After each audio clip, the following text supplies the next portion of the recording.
हरे कृष्णा। श्रीमद् भागवतम स्कंध 3 अध्याय 7। आज हम श्लोक नंबर 9 से पढ़ेंगे। मैत्र उवाच सेयं भगवतो माया यन्नयेन विरुध्यते ईश्वरस्य विमुक्तस्य कार्पण्यमुतबन्धनम्।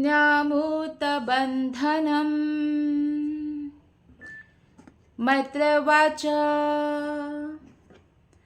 सेयं भगवतो माया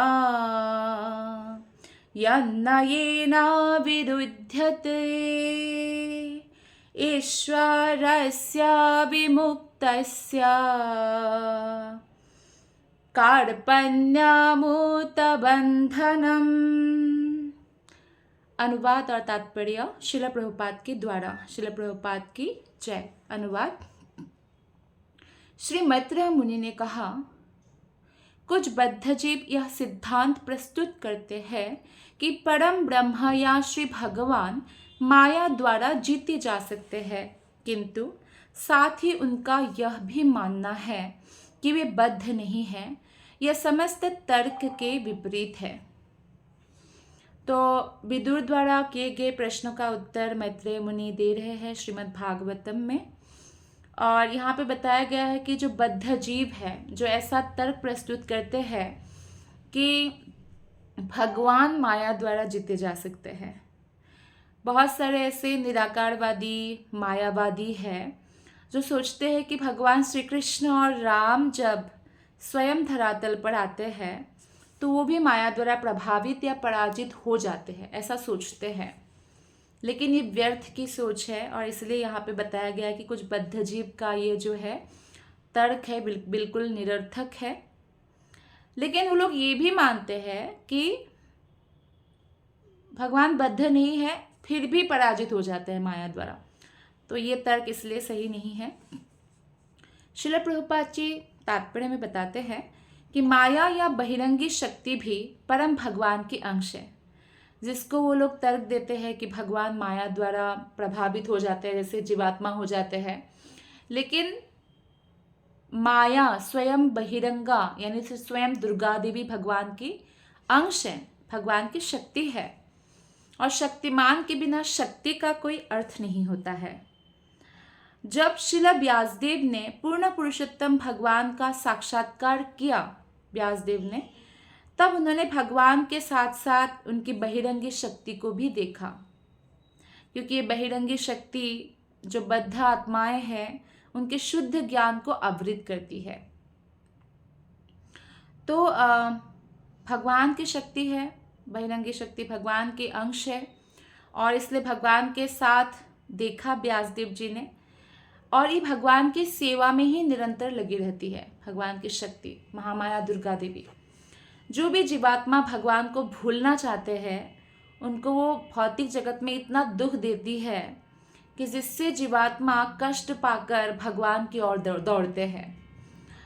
तो इस तरह से जो भूलना चाहते हैं भगवान को, तो उनकी बुद्धि वैसे ही कर देती है ताकि वो भौतिक जगत के कष्ट से जब एकदम परेशान हो जाए और भगवान के पास जाए तभी ये कष्ट शमित हो, इस बात को समझ पाए। तो जैसे एक जेलर की सेवा होती है, तो वो जो कैदी है उनको पनिशमेंट देते हैं, लेकिन उनसे उनकी कोई दुश्मनी नहीं है।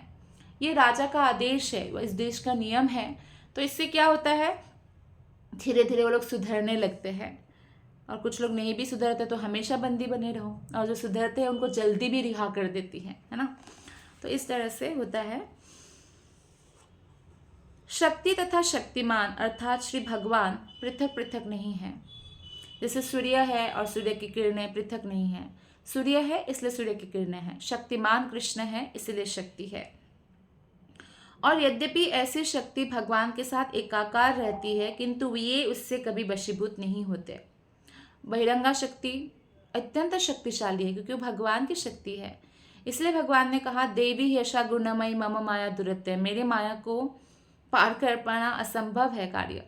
लेकिन जो मेरे भक्त है वह इसको ऐसे ही पार कर जाते हैं जैसे छोटे से बछड़ा होता है और उसका पाँव लगकर कहीं पे गद्दा हो गया, उसमें जितना पानी बारिश में जमा हो जाता है, ऐसे ही भवसागर को पार कर जाते हैं भगवान के भक्त, क्योंकि ये भगवान की शक्ति है और भगवान की आज्ञा का पालन करती है।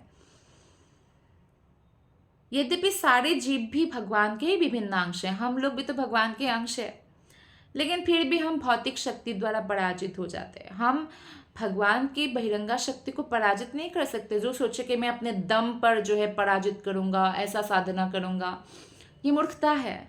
बहुत शक्तिशाली है, हम कल्पना नहीं कर सकते कि महामाया दुर्गा देवी कितनी शक्तिशाली है। तो ऐसे माया को कोई भी पराजित नहीं कर सकता है। केवल और केवल जो हरिनाम जप करते हैं, जो भगवान कृष्ण की भक्ति में सेवा में लगे रहते हैं, वही पार कर सकते हैं, क्योंकि वो ऐसी अवस्था में वो भगवान की आज्ञा का पालन करती है, क्योंकि ऐसे लोगों को भगवत धाम भेजने में भी वो सहायता करते हैं, भगवान के भक्तों को सहायता करते हैं। भगवान के भक्तों के लिए ये बहिरंगा शक्ति अंतरंगा शक्ति बन जाती है। जैसे आपका घर में एसी चलता है, ठंड का मौसम है, दिसंबर में जैसे दिल्ली वृंदावन में बहुत ठंड होती है, वही एसी आपको गर्मी में ठंडक पहुंचाती है, वही एसी आपको ठंडी में गर्माहट पहुंचाती है, हीटर का काम करता है ना। तो इस तरह से भगवान की शक्ति अंतरंगा शक्ति जो आध्यात्मिक जगत की परिचालना करती है, बहिरंगा शक्ति भौतिक जगत की। लेकिन जब कोई कृष्ण भक्ति करते हैं, वो बहिरंगा शक्ति भी अंतरंगा शक्ति में परिवर्तित हो जाती है। आगे जीव गोस्वामी और श्रील विश्वनाथ चक्रवर्ती ठाकुर जो इसके विवरण में अति सुंदर उदाहरण प्रस्तुत करते हैं, उसके बारे में श्रील प्रभुपाद जी ने तात्पर्य में बताया है।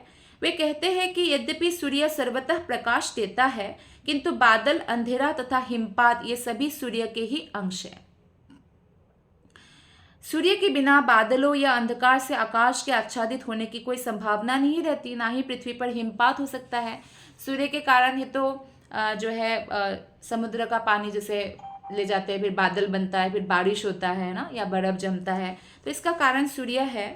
सूर्य के बिना ऐसा कोई संभावना नहीं हो सकता है।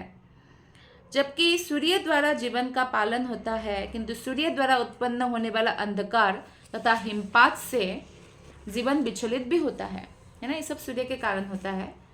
लेकिन ये भी सत्य है, सूर्य कभी इन सब से अंधकार से ढके नहीं होते। जहाँ सूर्य है वहाँ रोशनी है, तो या कभी भी वो बादल से या हिमपात से पराजित नहीं होते हैं सूर्य। ठीक उसी तरह से भगवान से ही सब उत्पत्ति हुआ है, भगवान से ही उद्भव हुआ है, लेकिन फिर भी भगवान उससे पराजित नहीं होते हैं, उससे प्रभावित नहीं होते हैं। जैसे सूर्य ऐसे उपद्रवों से बहुत दूर रहता है, वैसे ही भगवान इन सब से ऊपर है। जो अल्पज्ञानी है केवल वही कहते हैं कि सूर्य बादल से या अंधकार से ढक जाता है। इसी तरह परम ब्रह्म श्री भगवान सदैव भौतिक शक्ति के प्रभाव से अप्रभावित रहते हैं, यद्यपि यह उनकी शक्तियों में से एक है। परास्य शक्तिर्विविधैव श्रूयते। आगे श्रील प्रभुपाद जी लिखते हैं कि बादल, अंधकार तथा हिमपात सूर्य की किरणों के एक नगण्य अंश को ही ढक सकते हैं। इस तरह प्रकृति के जो गुण हैं वो जीवों पर प्रतिक्रिया कर सकते हैं, और उन जीवों पर जो कृष्ण से विलग हो चुके हैं, जो कृष्ण के आधिपत्य में नहीं रहना चाहते हैं, कृष्ण भक्ति में नहीं लगना चाहते हैं, उनको पराजित करते हैं। लेकिन जो लोग भगवान की भक्ति में रहते हैं उनको पराजित नहीं कर सकते हैं प्रकृति के गुण। प्रभुपाद जी बताते हैं कि यह जीव का दुर्भाग्य है जो अकारण नहीं है कि भौतिक शक्ति उसकी शुद्ध चेतना तथा नित्य आनंद पर प्रभाव डालती है। शुद्ध चेतना तथा नित्य आनंद का इस तरह प्रच्छन्न होना अविद्या कर्म संज्ञा के कारण है। अविद्या कर्म संज्ञा मतलब जो अपने स्वतंत्रता का दुरुपयोग करते हैं, जो विद्या नहीं ग्रहण करते, हमेशा अविद्या ग्रहण करते हैं। यानी भौतिक जगत का तो पूरा ज्ञान लेते हैं, पर आध्यात्मिक जगत का उनके पास कोई ज्ञान नहीं होता है। तो इसलिए ऐसे व्यक्ति पर ये जो भगवान की बहिरंगा शक्ति वो अपना प्रभाव डालती है। प्रकृति के तीनों गुणों से सत्वगुण, रजोगुण, तमोगुण से वो बन जाते हैं, क्योंकि उन्होंने भगवान ने जो उनको इच्छा शक्ति दिया जिससे वो भगवत धाम जा सकते हैं, उसका दुरुपयोग करते हैं। विष्णु पुराण, भगवद गीता तथा अन्य समस्त वैदिक ग्रंथों के अनुसार सारे जीव भगवान की तटस्था शक्ति द्वारा उत्पन्न होते हैं और इस तरह वे सभी सदैव भगवान की शक्ति होते हैं, शक्तिमान नहीं। तो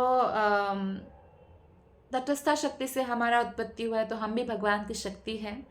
तो इस प्रकार से हम भी भगवान के अधीन हैं और भगवान अपने अधीनस्थ सभी को प्रोटेक्शन जिस प्रकार से देते हैं हम सबको देते हैं। इसलिए अगर कोई बद्ध आत्मा है, वो राक्षस प्रवृत्ति का भी हो, तो भी उनका पालन पोषण भगवान करते हैं। जैसे माता एक नालायक बच्चे का भी पालन पोषण करती है, खिलाती है, पिलाती है, बड़ा करती है। तो इस तरह से हमें अपने अपने कर्मों के अनुसार दुख और सुख प्राप्त होते हैं और भगवान साक्षी रूप में हमारे हृदय में निवास करते हैं। यद्यपि जीव गुणात्मक रूप से भगवान की पराशक्ति के साथ एक है, किंतु उनमें कनिष्ठा भौतिक शक्ति द्वारा पराजित होने की प्रवृत्ति है। हम एक्चुअली पराशक्ति है। अपराशक्ति मतलब जो गौण शक्ति है, यानी भौतिक जगत की जो बहिरंगा शक्ति उनको गौण शक्ति कहा गया है। पराशक्ति जो है उच्च शक्ति होता है, लेकिन फिर भी हम पराशक्ति ही है, आध्यात्मिक है पूरी तरह से। लेकिन हमारे अंदर एक प्रवृत्ति होती है कि हम कनिष्ठ शक्ति से पराजित हो जाए। ऐसे इसमें उदाहरण दिया गया अग्नि का स्फुलिंग। अग्नि का जो स्पार्क होता है, आग जल रहा है, बहुत बड़ा आग लगा के रखा है, तो उसमें से जो स्पार्क निकलती है वो जब स्फुलिंग दूर हो जाता है ना, तो वायु द्वारा प्रभावित हो जाता है। हाँ, वो स्फुलिंग रहता है, उसमें आग का गुण है, लेकिन क्योंकि वो मेन जो आग है वो कभी भी नहीं बन सकता वो। और दूसरा, जिस तरह से जीवात्मा सोचे कि मैं परमात्मा बन जाऊँ, मैं भगवान बन जाऊँ, जैसे कि बहुत लोग ऐसे प्रचार करते हैं और लोगों को अच्छा लगता है कि हम भी भगवान बन जाए। ये बहुत बड़ी माया है। कोई भी आत्मा भगवान नहीं बन सकते, परमात्मा नहीं बन सकता। तो जब हम कृष्ण से दूर हो जाते हैं, उस पुलिंग की तरह हम वायु से प्रभावित हो जाते हैं और हम एक प्रकार से बुझ जाते हैं। तो ऐसे ही अगर हम कृष्ण से विलग होते हैं तो हम कभी भी सुख शांति प्राप्त नहीं कर सकते एक्चुअली। तो इसी तरह से हमारा दुर्भाग्य शुरू होता है भगवान से विलग होने से। श्लोक नंबर 10। यदर्थेना विनामुष्य पुंस आत्मविपर्ययः प्रतियता उपद्रष्टुः स्वशिरच्छेदनादिकः। जीव अपनी आत्मा पहचान के विषय में संकट में रहता है, उसके पास वास्तविक पृष्ठभूमि नहीं होती। ठीक उसी तरह जैसे स्वप्न देखने वाला व्यक्ति यह देखे कि उसका सिर काट लिया गया है। जैसे कोई स्वप्न में देखे कि उसका कोई सिर काट दिया। अगर किसी का सचमुच सिर काट दिया, वो कैसे देखेगा? सिर के ऊपर ही तो आंखें होती है ना, तो मर जाएगा, वो नहीं देख पाएगा। अगर कोई ऐसा देख रहे हैं कि सिर काटा हुआ है, इसका मतलब ही है कि वो स्वप्न देख रहा है ना।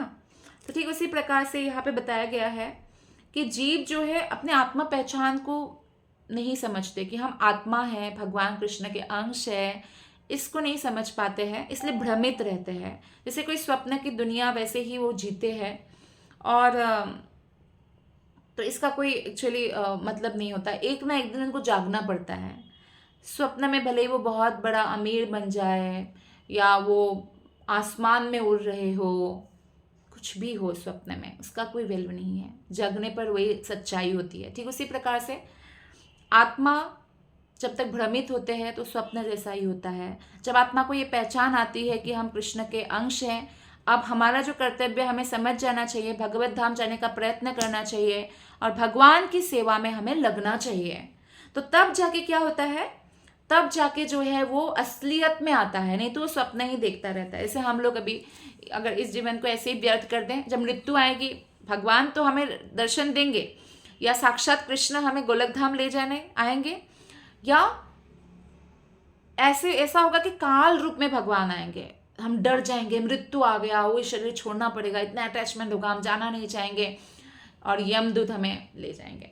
तो इससे अच्छा है कि क्यों ना हम भगवान के सुंदर स्वरूप का दर्शन करें और हम कृष्ण की सेवा में लगे और हम भगवत धाम जाए, ना कि नरक जाए। और ना ही नरक ना भी जाए भले ही, लेकिन भौतिक जगत में बार बार अलग अलग शरीर प्राप्त करने की जो कष्ट है उससे हम बच जाए। श्रील प्रभुपाद जी 10वें श्लोक के तात्पर्य में बताते हैं, यह शक्ति उन शैतान जीवों को नियंत्रित करती है जो भगवान की इच्छा के विरुद्ध जाना चाहते हैं। शैतान जीव कहा गया है ना, जो भगवान के आज्ञा को पालन नहीं करते। ऐसे बच्चों को बोलते हैं ना, तुम लोग बहुत शैतान हो रहे हो। इसका मतलब क्या है कि वो पेरेंट्स की आज्ञा का पालन नहीं करते हैं, अपने मनमानी करते हैं। तो इस प्रकार से जो जीव अपने मनमानी करते हैं, भगवान की आज्ञा का पालन नहीं करते हैं, उनको शैतान जीव कहा गया है।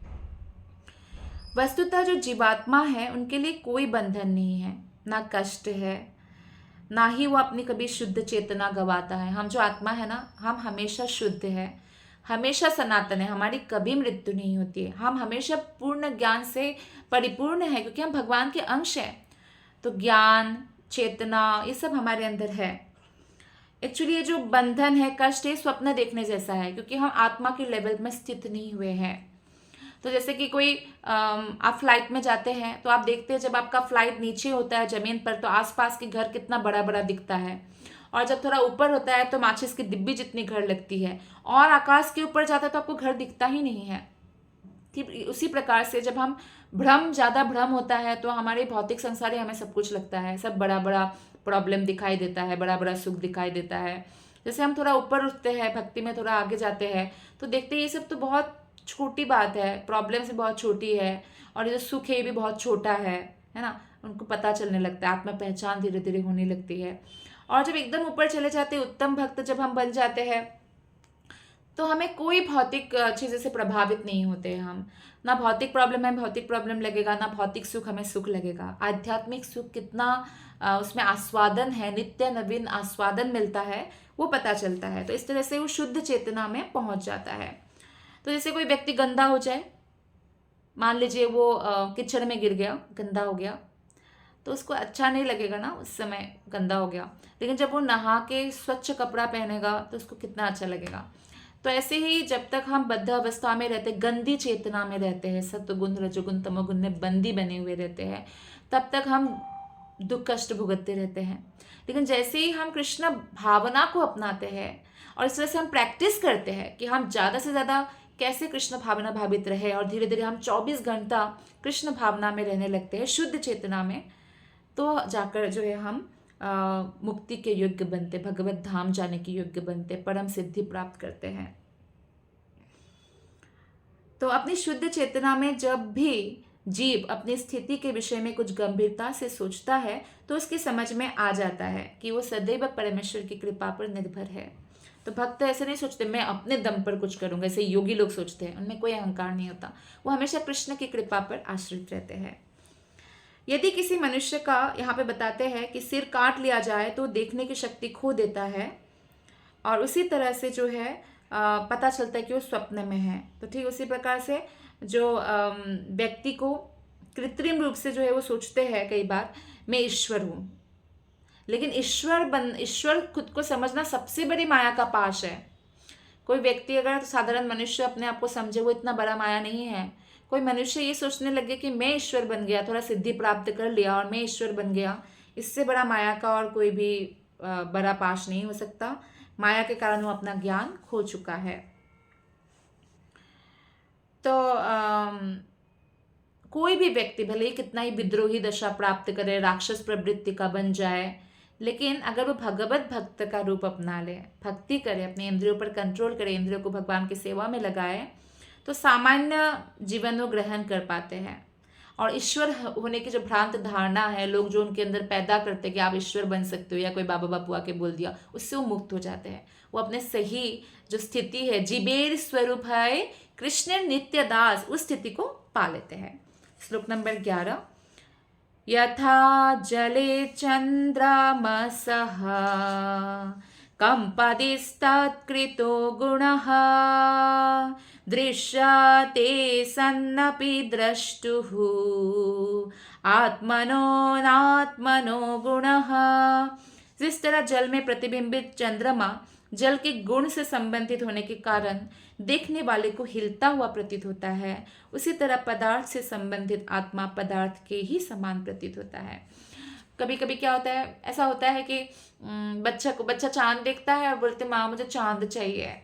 तो ऐसा कृष्ण के साथ भी हुआ। कृष्ण ऐसे लीला करते हैं यशोदा माता के साथ कि मुझे चांद ला के दो। तो यशोदा में एक बड़ी सी थाली में चांद का प्रतिबिंब दिखाते, तो इसमें कृष्ण खेलते हैं। तो ऐसे बच्चा इसमें खेलता है। लेकिन जब अगर पानी में चांद होगा तो बच्चा समझता है कि हाँ चांद मेरे पास आ गया, मम्मी ने ला के दिया चांद, ऊपर भी चांद नीचे भी चांद। लेकिन जो बड़े व्यक्ति होंगे उनको मालूम है कि ये पानी के अंदर चांद है, ये चांद का प्रतिबिंब है और पानी कंपमान हो रहा है, उनको समझ में आएगा। लेकिन जल के गुण के कारण चंद्रमा, जबकि चंद्रमा आसमान में स्थिर है लेकिन जल में वो हिलता हुआ नजर आएगा। क्यों? क्योंकि जल का गुण है। ठीक उसी प्रकार से जो आत्मा है वो तो पूर्ण सच्चिदानंदमय है, जैसे कृष्ण है, कृष्ण का अंश है, लेकिन क्योंकि उसने शरीर धारण किया तो ऐसा लगेगा कि वो अपने आप को ऐसे सोचेगा मैं शरीर हूँ, ऐसे ही प्रतीत होगा। और जहाँ तक भगवान की भी, यहाँ पे प्रभुपाद जी बोलते भगवान की तुलना आकाश में चंद्रमा से की गई है ना, और जीवों की तुलना चंद्रमा के प्रतिबिंब से की गई है यहाँ पे। तो चंद्रमा आकाश में स्थिर है और वो जल में दिखने वाले चंद्रमा की तरह हिलता डुलता नहीं, किंतु जल से संबंधित होने से प्रतिबिंब हिलता हुआ प्रतीत होता है। एक्चुअली वास्तविक चंद्रमा स्थिर है, भगवान स्थिर है, भगवान के अंश स्थिर है, क्वालिटी वाइज सेम है, क्वांटिटी वाइज अलग अलग है भगवान और आत्मा। लेकिन जब वो पदार्थ धारण करते हैं, शरीर धारण करते हैं, तो क्या होता है, वो अपने आप को मोह, शोक, कष्ट, इससे कलुषित हो जाता है। ऐसा लगता है कि आत्मा को दुख हो रहा है, आत्मा को दुख नहीं होता है। आत्मा ने जो भौतिक मन धारण कर रखा है, भौतिक शरीर धारण कर रखा है, उससे दुख अनुभव होता है। जबकि शुद्ध आत्मा ऐसे गुण सर्वथा अनुपस्थित होते हैं। शुद्ध आत्मा को ये छू नहीं पाता। प्रतीयते शब्द यहाँ पर बहुत महत्वपूर्ण है इस श्लोक में। इसका अर्थ है ऊपर से, प्रतीयते मतलब प्रतीत होता है, ऐसा लगता है, लेकिन वो चंद्रमा हिलता नहीं है, पानी में हिला हुआ लगता है, वो वास्तविक रूप नहीं है इसलिए। लेकिन सूर्य चंद्रमा का जो प्रतिबिंब है, वो कम बुद्धिमान वाला जो व्यक्ति है वो असली सूर्य चंद्रमा मान बैठ सकता है, लेकिन एक्चुअली आत्मा भी दिव्य है जैसे भगवान दिव्य है। तो आकाश भर में फैली हुई चांदनी, जैसे मतलब पूर्णिमा का रात हो और पूरे आसमान में चांदनी फैली हुई हो, तो चांदनी जो है वो निराकार लगेगा ना, जो चंद्र की रोशनी है, लेकिन चंद्रलोक साकार है, चंद्रदेव साकार है। तो ये चंद्रलोक में जो रहने वाले जीवात्मा है वो साकार है। तो इसलिए निराकार कंसेप्ट जो है वो निराकारवादी अलग तरह से समझते हैं, लेकिन निराकार भगवान की ज्योति है, भगवान कृष्ण के शरीर से निकला हुआ ज्योति है, जिससे चंद्र को भी रोशनी मिल रहा है, सूर्य को भी, ये जो बिजली है, ये जो अग्नि है, सब जो है भगवान से ही उद्भव है। तो चंद्रमा की किरणों में विभिन्न भौतिक वस्तुएं कम या अधिक महत्वपूर्ण प्रतीत होते हैं। जैसे कि आप अगर ताजमहल देखने जाएंगे, पूर्ण चंद्रमा है तो आपको ताजमहल देखना अच्छा लगेगा, लेकिन ऐसे एक कोई दूसरा ऐसे निर्जन स्थान में प्रकाश इतना सुंदर नहीं लगेगा, है ना। निर्जन स्थली है या बहुत घनघोर अंधेरा से ढका हुआ है, बड़े बड़े वृक्ष हैं, तो वहाँ पे आपको अंधेरा सा ही लगेगा, लेकिन आप ताजमहल देखने जाएंगे तो अच्छा लगेगा। तो इसी प्रकार से भगवान की कृपा तो सर्वत्र है, भगवान के प्रकाश सर्वत्र है, लेकिन कौन किस तरह से ग्रहण कर रहे हैं उसके हिसाब से वो प्रतीत होता है, वो लगता है। इसमें और एक उदाहरण से हम समझ सकते हैं, जैसे कि बीज हो, बीज जब उर्वर जमीन पर पड़ता है तो तुरंत उसमें से क्या निकलता है, पौधा, लेकिन पत्थर पे गिरता है तो नहीं निकलता है, बंजर जमीन पर नहीं निकलेगा। तो ऐसा ही भगवान की कृपा जब ऐसे व्यक्ति पर पड़ेगा जो भगवान के भक्त है, तो बहुत निखर के वो आएंगे और भक्ति में आगे बढ़ेंगे और सब पर कृपा बरस रही है, लेकिन जो लेना नहीं जानते हैं भगवान की कृपा को, तो फिर वो ऐसे ही होगा, उससे कुछ भी नहीं उनको मिलेगा। श्लोक नंबर 12 सवे निर्वित्ति धर्मेण वासुदेवानुकंपया भगवद्भक्ति योगेन तिरुधत्ते शनेरिह। किंतु आत्मा पहचान की उस भ्रांति को भगवान वासुदेव की कृपा से विरक्त भाव से श्री भगवान की भक्तिमय सेवा की विधि के माध्यम से धीरे धीरे कम किया जा सकता है। तो यानी कृष्ण की कृपा के बिना हम हमारे जो भ्रम है उसको दूर नहीं कर सकते हैं, और हमारे अंदर विरक्त भाव भी नहीं आएगा भौतिक जगत के प्रति जब तक भगवान की कृपा नहीं होगी। तो ये कृपा कैसे प्राप्त करेंगे हम? भक्तिमय सेवा के माध्यम से। और भक्तिमय सेवा में सबसे पहले जो है सेवन मुखे ही जिह्वा दो, जिह्वा से हमें सेवा करना चाहिए। दो काम है जिह्वा का, बोलना खाना। तो हमें बोलना चाहिए हरे कृष्ण कृष्ण कृष्ण हरे हरे, हरे राम राम राम हरे हरे महामंत्र, और खाना चाहिए कृष्ण प्रसाद। श्रील प्रभुपाद जी तात्पर्य में बोलते हैं, भौतिक अस्तित्व का कंपन गुण जो पदार्थ के साथ अपनी पहचान करने या दार्शनिक चिंतन के भौतिक प्रभाव में आकर अपने आप को ईश्वर समझने के फलस्वरूप उत्पन्न होता है, उसे भगवान वासुदेव की कृपा से भगवत भक्ति द्वारा समूल नष्ट किया जा सकता है। तो भौतिक अस्तित्व का कंपन गुण हमारे अंदर आ जाता है। हम बहुत सारी चीज़ों को भ्रमित होकर देखते हैं, या हम चिंतन करने लगते हैं भगवान के बारे में, मनमानी करने लगते हैं। तो आत्मा पहचान को हम गलत समझ बैठते हैं। कई बार तो लोग अपने आप को ईश्वर मान बैठते हैं। तो ये सब भगवान की कृपा से ही दूर हो सकता है। तो जैसे कि भगवान ने भगवत गीता में भी कहा है, भक्त्या माम अभिजानाति। तो भक्ति के अलावा हम कैसे भी भगवान को नहीं जान सकते, केवल भक्ति के ज्ञान के द्वारा। देखिए, ज्ञान भी बहुत प्रकार है। एक तो भौतिक ज्ञान है। भौतिक ज्ञान में लोग बोलेंगे, अच्छा कलयुग के लोग बुद्धिमान नहीं है? त्रेता युग में तो एक ही पुष्पक विमान था जो आसमान में उड़ता मनुष्य लोक में दिखता था। कलयुग में तो रोज ही फ्लाइट में जा रहे हैं, हर जगह फ्लाइट उड़ रही है। तो क्या कलयुग के लोग बुद्धिमान नहीं है? क्योंकि शास्त्र में बताया गया बुद्धिमान व्यक्ति भगवान के भक्त बनेंगे। तो ऐसे बोलेंगे, है ना। और कितने कुछ उन्होंने बताया। हाँ, लेकिन ये भौतिक ज्ञान है। तो भौतिक ज्ञान के आधार पर उनको भौतिक भगवान उनको बुद्धि देंगे, जैसा ज्ञान वो आहरण करना चाहते हैं, तो इसके हिसाब से वो प्रगति कर रहे हैं। लेकिन भौतिक ज्ञान से हम भगवत धाम नहीं जा सकते हैं कि हम भौतिक ज्ञान से कि एक ऐसा बनाएं कुछ स्पेस जाने के लिए और हम गोलक धाम चले जाएं। नहीं, वैज्ञानिक खुद बोलते हैं कि अगर हम स्पुतनिक से जाना चाहते हैं ब्रह्मलोक, तो भी 40,000 साल लगेगा। कोई मनुष्य 40,000 साल कहाँ जिंदा रहते हैं? नहीं जा सकते हैं, लिमिटेशन से आयु का। तो इसीलिए, और इतना लिमिटेशंस है कि वो अगर देवता लोग मनुष्य जगत में घूम भी रहे हैं, वो दर्शन करने नहीं सकते हैं। उनकी आंखें हर चीज़ नहीं देख सकते हैं। देव जिसको चाहे उसको दर्शन दे सकते हैं। भगवान हर जगह, पर भगवान को हर कोई दर्शन नहीं कर सकते हैं। जब चाहे भगवान तब दर्शन देंगे। तो इसलिए कोई अगर सोचे कि मैं देवलोक जाऊंगा, सबका दर्शन करूंगा, वो लिमिटेड है ना, वो जा सकता है ना दर्शन कर पाएंगे, है ना। रावण भी स्वर्ग तक सोने का सीढ़ी बनाना चाहता था, लेकिन वो सफल नहीं हो पाया। तो इसलिए हमें इन सब चीज़ों के पीछे भागे बिना भक्तिमय सेवा संपन्न करना चाहिए, जिससे हम हर वस्तु को स्पष्ट देखेंगे। जैसे सूर्य की रोशनी में हर चीज़ हमें स्पष्ट दिखती है, तो ऐसे ही भक्ति से हम हर चीज़ को स्पष्ट देख सकते हैं। अन्यथा अगर आप भक्ति का ज्ञान नहीं है, बहुत सारा ज्ञान है, भौतिक ज्ञान है, निराकारवाद का ज्ञान है, शास्त्रों में सब ज्ञान है, लेकिन भक्ति का ज्ञान हमें लेना चाहिए। वेद उपनिषद पुराण में भी आप वेदों में देखिए, बहुत सारे कर्मकांड यज्ञ है। मतलब भौतिक जगत में कैसे आपको सुखपूर्वक रहना है उसका ज्ञान भी दिया गया है। 80% करीब है, लेकिन जो थोड़ा सा % भक्ति का ज्ञान है वो जैसे छुपाया गया है, क्योंकि विशेष लोग ही उस ज्ञान को प्राप्त करके भगवत धाम जा सकते हैं, वैकुंठ लोक में प्रवेश कर सकते हैं। जो लोग अदृश्य है भौतिक जगत के लिए, जो कभी भी वो लोग अप्रोच भी नहीं कर सकते हैं। तो इसलिए सबका प्रोसेस अलग अलग होता है। कई चीज़ें बहुत सूक्ष्म होता है। जैसे कई सारे डॉक्टर्स हैं तो वो लोग सर्जरी करके ठीक कर रहे हैं। कई सारे ऐसे डॉक्टर्स भी है जिसके पास सिद्धि है, जो सर्जरी के बिना भी बीमारियां ठीक कर सकते हैं। ये सब भौतिक ज्ञान है। तो भौतिक ज्ञान से हमें अगर भौतिक ज्ञान ही प्राप्त करते रहे और या निराकारवाद का ज्ञान प्राप्त कर रहे, कृष्ण के लिए कोई सेवा नहीं करे, कोई माला नाम जप नहीं करे, तो इससे जो है वो निष्फल प्रयास माना जाता है। मनुष्य को ऐसे परिश्रम प्रेम से वांछित फल नहीं मिल सकता। मान लीजिए कोई निराकारवादी भी है ना, अगर वो भगवान कृष्ण की भक्ति करे और सोचे मैं निराकार ब्रह्म ज्योति में प्रवेश करूं, तो दूसरे निराकारवादी जो भगवान की भक्ति में नहीं है उससे बहुत फास्ट वो प्रवेश करेगा निराकारवाद में भी, अगर वो जाना चाहता है। तो इस तरह से हर चीज़ में कृष्ण भक्ति ही सहायक होते हैं। लेकिन जब वो कृष्ण भक्ति में शुद्ध भक्तों के संग मिलता है तो वो ऐसा प्रयास ही नहीं करते हैं।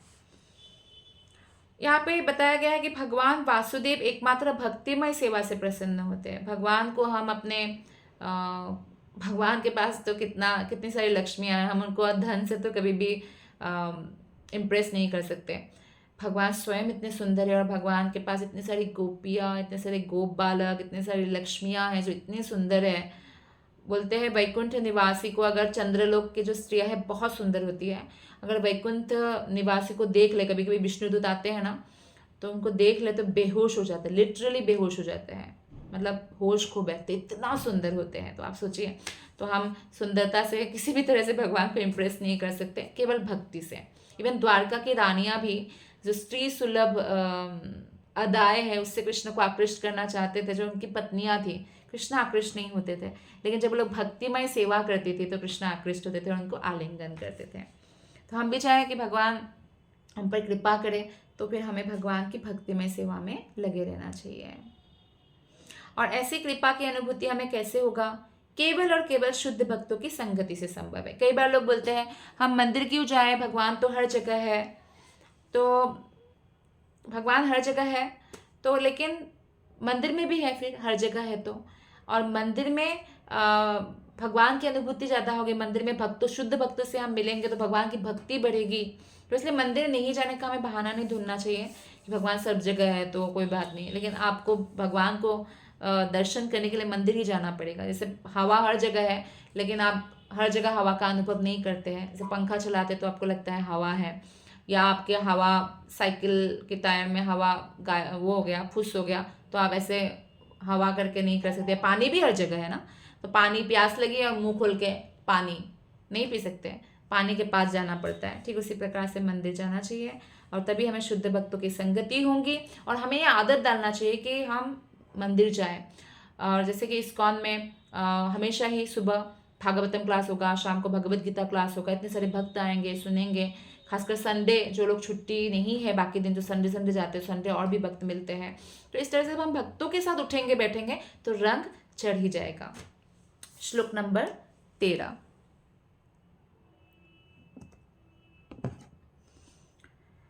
यदिन्द्रियोपरामोऽथ द्रष्टात्मनि परे हरो विलीयन्ते तदा क्लेशः संसुप्तस्यैव कृत्स्नशः।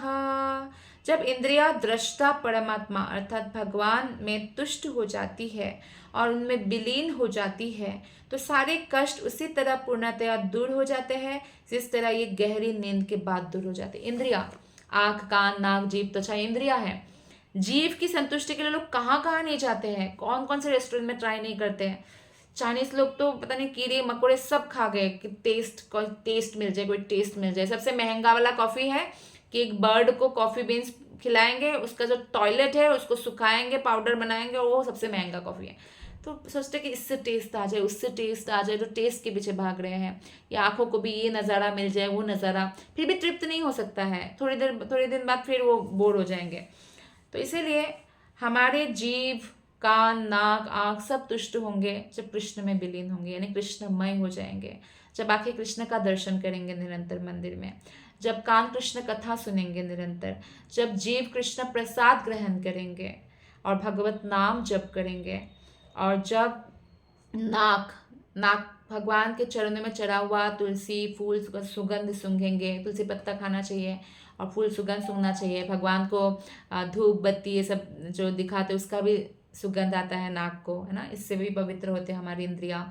और स्किन, जब भगवान की हम सेवा करते हैं, मंदिर साफ सफाई करते हैं, भगवान का अभिषेकम करते हैं, तो इस तरह से सारे इंद्रियों को भगवान में विलीन कर देना चाहिए। तो पूरी तरह से फिर इंद्रियों का जो कष्ट है वो दूर हो जाएगा। जैसे कि हम कभी बहुत थक जाते हैं, कई बार आप बीमार अनुभव करते हैं तो आप रेस्ट कर लेते हैं, अच्छे से रेस्ट करते हैं तो आपको स्वस्थ अनुभव होता है ना, क्योंकि उससे आपको ताकत मिलती है। तो इस प्रकार से गहरी नींद से जैसे आपकी थकावट दूर हो जाती है, इस तरह से जब हमारी इंद्रियों को हम भगवान की सेवा में लगा देते हैं तो ये तृप्त हो जाते हैं और बीमारी दूर हो जाती है। इसके तात्पर्य में श्रील प्रभुपाद जी बोलते हैं, जीव का कंपन मतलब क्या है? चंचलता, मन इधर कांप रहा है, उधर भाग रहा है, इधर भाग रहा है, तो मन अस्थिर है, मन स्थिर नहीं है। तो ये इंद्रियों के कारण होता है। चूंकि संपूर्ण भौतिक जगत इंद्रिय तृप्ति के निमित्त है, अतः इंद्रियां ही भौतिक कर्मों की माध्यम होती है और वे निश्चल आत्मा में कंपन उत्पन्न करती है। अतएव इन इंद्रियों को ऐसे समस्त भौतिक कार्यों से विरक्त करना होगा, इंद्रियों को विरक्त करना होगा। क्योंकि इसके अलावा इंद्रियां कभी तुष्ट नहीं हो सकती, अदरवाइज वो हमेशा हमें तंग करते रहेंगे। जैसे कई बार होता है, आप देखिए 3 चीज़ों में हमेशा संतोष करना चाहिए। एक है धन, धन जितना आपको प्राप्त हो जाए आपकी मेहनत से, आपकी परिश्रम से, उसमें संतुष्ट होना चाहिए। आपको लगे कि नहीं पड़ोसी लोग ज़्यादा अमीर हो रहे हैं, वो लोग इतना हमारे जितना एजुकेटेड भी नहीं है, इतना मेहनत भी नहीं कर रहे हैं, फिर भी इतना अमीर है, हम नहीं, तो वो हमेशा दुखी रहेगा वो व्यक्ति। भोजन में हमेशा संतुष्टि करना चाहिए, क्योंकि भोजन हमेशा आपको स्वादिष्ट मिले ज़रूरी नहीं है, नहीं तो मन दुखी रहेगा।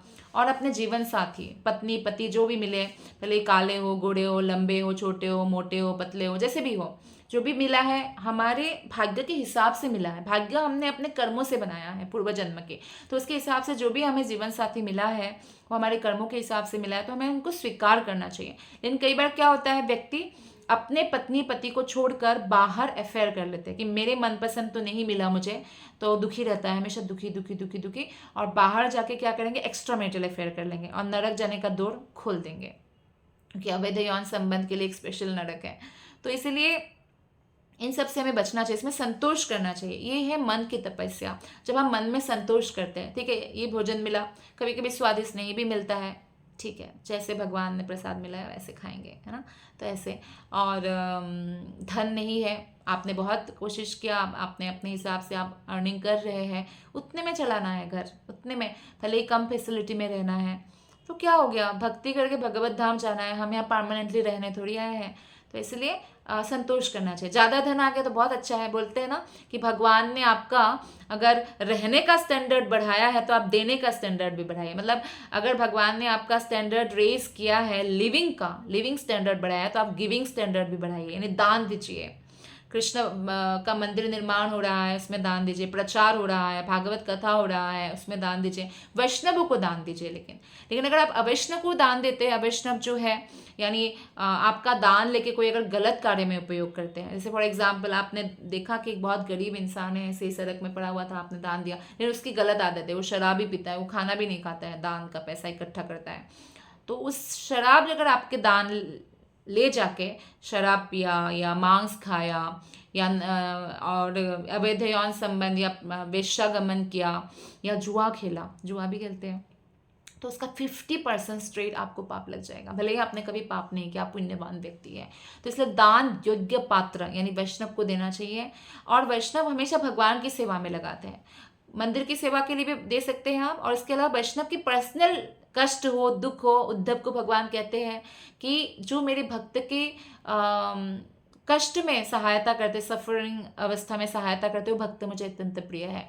तो भक्तों को आप ऐसे पर्सनली भी मदद कर सकते हैं।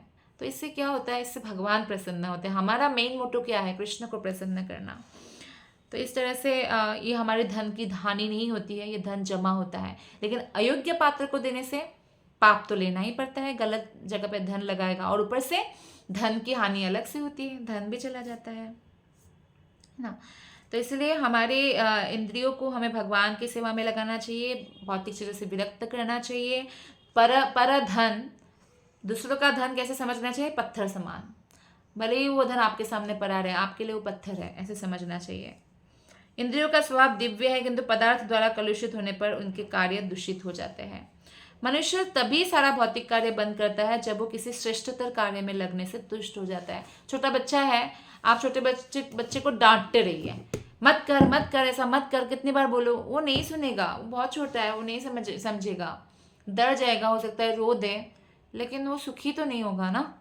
लेकिन आप उसको बेहतर चीज़ों में एंगेज कर दे, उससे ज़्यादा अच्छा चीज़ में एंगेज कर दे, तो शांत बैठा रहेगा, जो आपने एंगेजमेंट दिया है उसको करता रहेगा। ठीक उसी प्रकार से आप मन को जबरदस्ती नहीं करना, ये नहीं करना, वो नहीं करना, तो मन विद्रोह कर देगा, रोएगा और चीखेगा, मन अंदर ही दुखी हो जाएगा, एकदम विचलित हो जाएगा। लेकिन मन को आप कृष्ण की सेवा में लगा दीजिए। स्टार्टिंग में भले ही वो कड़वा लगे, जैसे दवाई कड़वी लगती है, लेकिन वो बीमारी ठीक कर देते हैं।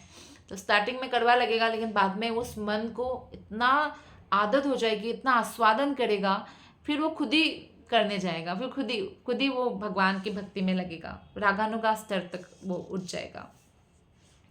तो इसलिए भौतिक कार्य हम नहीं बंद कर सकते, जैसे योगी लोग जबरदस्ती बंद करते हैं, है ना। तो ऐसे हम आंखें तो देखेंगे ना, 60,000 ईयर्स तक विश्वामित्र मुनि ने तपस्या किया, लेकिन जैसे ही मेनका के पायल का छन छन छन छन सुना, कान से सुना, आंखों से देखा सुंदर अप्सरा, तो फिर उन्होंने सब कुछ उनका चला गया ना। तो इसी प्रकार से हम आंखों को देखने से, कान को सुनने से नहीं रोक सकते हैं, हम उनको बेटर एंगेजमेंट दे सकते हैं। क्या कि कान कृष्ण कथा सुने, हरे कृष्ण महामंत्र का कीर्तन सुने, वैष्णव भजन सुने, आंखें कृष्ण का दर्शन करें, भक्तों का दर्शन करें, और जीभ भगवान का प्रसाद खाए। इस तरह से हम बेहतर एंगेजमेंट हमें देना चाहिए, और इस तरह से हम शाश्वत रूप से मुक्त हो जाएंगे, हमारी इंद्रियां मुक्त हो जाएंगी।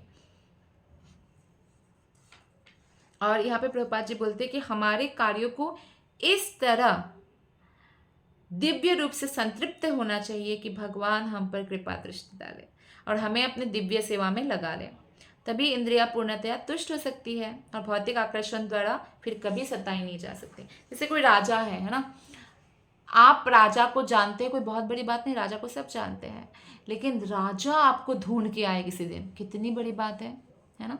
ठीक उसी प्रकार से भगवान भगवान भगवान के भगवान को मिल जाए, भगवान दर्शन दे, भगवान दर्शन दे। प्रभुपाद बोलते हैं इतना बावला होने की ज़रूरत नहीं है, आप ऐसे कार्य कीजिए कि भगवान स्वयं आपको दर्शन देने आए। और ऐसा हुआ भी है, भगवान भक्तों को स्वयं दर्शन देने आए हैं। ऐसे भक्त जो भगवान को, भगवान तो हृदय में भी है, भगवान हर जगह है, हमारी हर भावना को भगवान देख रहे हैं, तो भगवान को इतना तृप्त कर दे कि भगवान स्वयं हमें दर्शन देने आ जाए। श्लोक नंबर 14। अशेष संक्लेश श्रमं विधत्ते गुणानुवाद श्रवणं मुरारेः किं वा पुनस्तच्चरणारविन्द परागसेवारतिरात्मलब्धा। भगवान श्री कृष्ण के दिव्य नाम, रूप इत्यादि के कीर्तन तथा श्रवण मात्र से मनुष्य की असीम कष्टप्रद अवस्थाएं शमित हो सकती है। अतएव उनके विषय में क्या कहा जाए जिन्होंने भगवान के चरण कमलों की धूल की सुगंध की सेवा करने हेतु आकर्षण प्राप्त कर लिया हो। तो इसमें साधन भक्त और रागानुगा भक्त दोनों के बारे में श्लोक में बताया है कि कोई अगर भगवान के नाम का कीर्तन श्रवण करने लगे तो उनका जो कष्ट है दूर हो जाएगा। अगर हमारे जीवन में, हमारे मन में थोड़ा सा भी कष्ट है ना, उतना भौतिक आसक्ति हमारे में है, तभी कष्ट है। अगर भौतिक आसक्ति ना रहे तो कष्ट ही नहीं हो सकता है ना। तो इस तरह से साधन भक्त क्या करते हैं, कष्ट को शमित कर सकते हैं श्रवण कीर्तन से भगवान के बारे में। और फिर उनके बारे में क्या कहा जाए, जो भगवान के चरण कमलों के प्रति, चरण कमलों के धूल के प्रति, ब्रजरज, भगवान के चरण कमल के कारण ही ब्रजरज कहलाते, इतने पावरफुल है। तो इसके प्रति आकर्षण पैदा कर लिया, कृष्ण के प्रति आकर्षण पैदा कर लिया और रागानुगा भक्त बन गए, यानी स्वतःस्फूर्त उनकी सेवा है, तो फिर उनका तो क्या ही कहा जाए। तो वैदिक शास्त्रीय विद्या में भौतिक इंद्रियों को वश में करने की दो अलग अलग विधियां हैं, एक तो ज्ञान योग है और एक है भगवान की प्रेमा भक्ति में लग जाए। तो कोई ज्ञान योग में लगकर भी क्या कर सकते हैं, इंद्रियों को वश में तो कर सकते हैं, वो परम सिद्धि लेकिन प्राप्त नहीं कर सकते जो एक भक्त प्राप्त कर सकते हैं, जो भगवान के साथ क्रीड़ा करना, भगवान के साथ रहना जिसको बोलते हैं, वो नहीं प्राप्त कर सकते हैं। और कोई भी भक्त जैसे कि शास्त्रों के निर्देश का पालन करते हैं, गुरु के निर्देश का पालन करते हैं, नियमों का पालन करते हैं, तो साधन भक्त कहा जाता है। लेकिन साधन भक्त कर करके कोई भी नवजिज्ञासु व्यक्ति रागानुगा भक्त यानी भक्ति की परिपक्व अवस्था तक पहुंच सकते हैं। और इसी के लिए हमें उत्तम भक्त के संग में रहना चाहिए, रागानुगा भक्त के संग में रहना चाहिए। और जो श्रील प्रभुपाद के जैसे अभी बहुत सारे शिष्य है जो भक्ति का पूरे वर्ल्ड में प्रचार कर रहे हैं, ऐसे भक्त का अगर आश्रय मिल जाए तो ये बहुत बड़ी बात है। तो इस तरह साधन भक्ति के अभ्यास से मनुष्य धीरे धीरे रागानुगा भक्ति तक उठ सकता है और दिव्य प्रेममय सेवा में रागानुगा भक्ति संपन्न करके वो परम शक्तिशाली भगवान को भी वश में कर सकता है। हालांकि भक्त कोई भगवान को वश में करने के लिए भक्ति नहीं करते, प्रेम वश करते हैं और भगवान अपने आप ही वश में हो जाते हैं। तो इसी के साथ आज की कथा हम संपन्न करते हैं मैत्रेय मुनि की कथा से, और आगे का जो कथा शुरू होगा उसमें विदुर जी बोलेंगे। आप सबका बहुत बहुत धन्यवाद। हरे कृष्णा।